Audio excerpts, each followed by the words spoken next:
حضرت سیدنا ابو ہریرہ رضی اللہ تعالیٰ عنہ سے روایت ہے کہ رسول اللہ صلی اللہ علیہ وسلم نے فرمایا کہ قیامت کی قریبی نشانیوں میں سے ایک چاند کا پھیل جانا، یعنی چاند کا پھیل جانا، اور یہ کہ پہلی تاریخ کے چاند کو یہ کہا جائے گا کہ یہ دوسری تاریخ کا ہے۔ یعنی کیا مطلب؟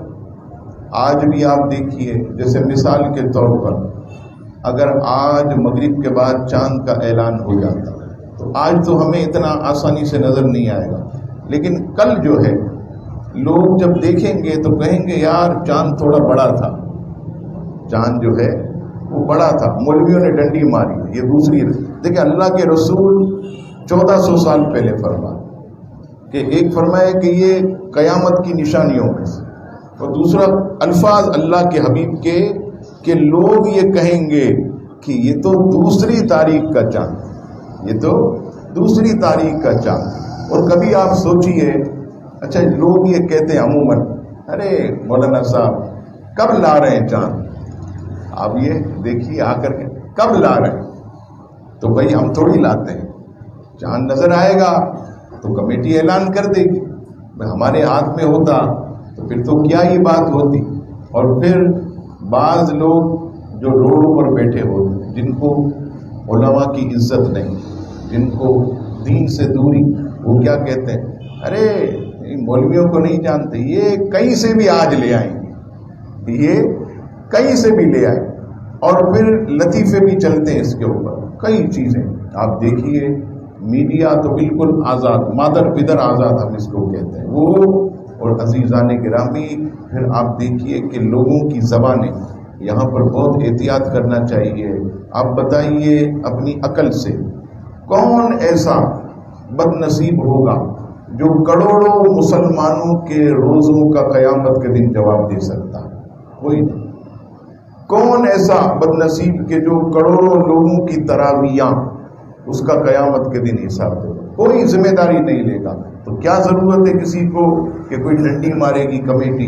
اچھا لوگ کہتے ہیں، کبھی ہمارے اہل سنت مسلک اعلیٰ حضرت ان کے امیر ہوا کرتے تھے، کبھی آپ دیکھیے دیوبندی مکتبہ فکر کے، تو وہاں پر آپ دیکھیے کمیٹی میں تو ہر مکتبہ فکر بیٹھا ہوتا ہے، کمیٹی کے اندر ہر مکتبہ فکر بیٹھا، تمام کے علماء بیٹھے ہوتے لائن سے۔ ایسا نہیں ہے کہ ایک مکتبہ فکر نے اعلان کیا، نہیں، دوسرا اس کی تصدیق کرے گا، دوسرے نے کہا تیسرا کرے گا، تیسرا چوتھا کرے گا۔ پوری ایک کمیٹی کئی افراد پر مشتمل یہ بیٹھی ہوتی ہے، تو آپ دیکھیے کہ یہ سب کا متفق کا فیصلہ ہوتا ہے وہی اس میں۔ اور پھر میں اس کے بعد بھی ایک بات بتاؤں کہ اگر اس کے بعد بھی ان سے کوئی غلطی ہو جائے تو ہم ذمہ دار نہیں ہیں، ہمیں اپنا ثواب پورا ملے گا۔ قوم جو ہے وہ ذمہ دار نہیں، قوم جواب دہ نہیں، پھر بھی اگر کوئی غلطی ہو جائے تو ذمہ داری ہے اللہ کے حضور، جواب دہی ہے۔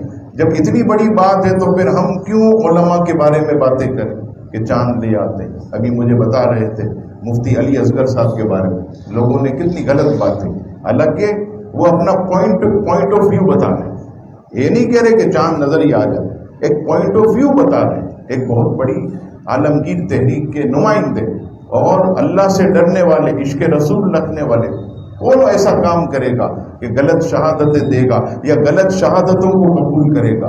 کوئی ایسا ہرگز کر ہی نہیں سکتا۔ تو نبی پاک علیہ السلام فرماتے ہیں کہ یہ قیامت کی نشانیوں میں کہ لوگ چاند میں اختلاف کریں گے اور کہیں گے یہ تو دوسری تاریخ کا جو ہے وہ چاند ہے۔